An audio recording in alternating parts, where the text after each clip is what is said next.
चलिए एक राजा और उनकी 7 बेटियां की कहानी सुनते हैं। राजा और 7 बेटियों की बातचीत। बेटियों, तुम सब मेरी प्रिय हो, पर आज मैं जानना चाहता हूँ कि तुम में से कौन मुझसे सबसे अधिक प्रेम करती है।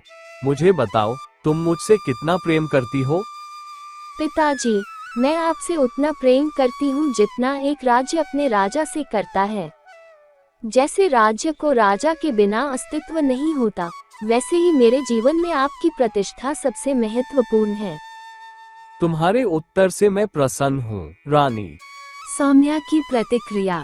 सौम्या अपने संगीत वाद्य के साथ आगे आती है। पिताजी, मैं आपसे उतना प्रेम करती हूँ जितना एक कलाकार अपनी कला से करता है। आपकी प्रेरणा से मेरी कला विकसित होती है। तुम्हारा उत्तर भी बहुत प्यारा है, सौम्या। अब ललिता आगे बढ़ती है और कहती है, पिताजी, मैं आपसे उतना प्रेम करती हूँ जितना एक शास्त्री शास्त्रों से करता है। आपके ज्ञान से ही मेरा जीवन दिशा पाता है। राजा गर्व से कहता है। बहुत अच्छा कहा, ललिता। इसके बाद माला, जो योद्धा वेश में होती है, गर्व से कहती है, पिताजी, मैं आपसे उतना प्रेम करती हूँ जितना एक योद्धा अपने हथियार से करता है। आपके लिए मैं हमेशा तैयार हूँ, जैसे एक योद्धा युद्ध के लिए। अंत में सबसे छोटी बेटी दीप्ति सिर झुकाकर विनम्रता से कहती है, पिताजी, मैं आपसे उतना प्रेम करती हूँ जितना नमक भोजन से करता है।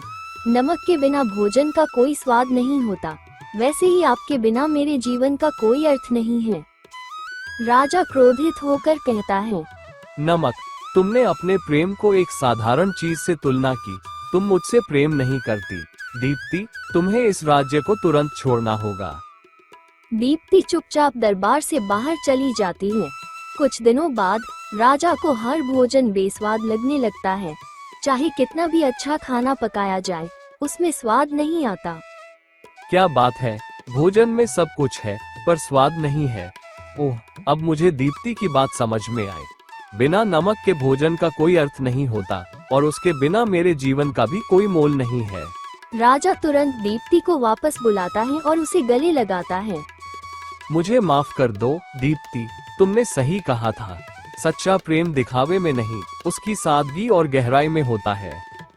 इसके बाद राजा अपनी सभी बेटियों के साथ खुशहाल जीवन बिताने लगता है और राज्य में फिर से शांति और प्रेम का माहौल बन जाता है।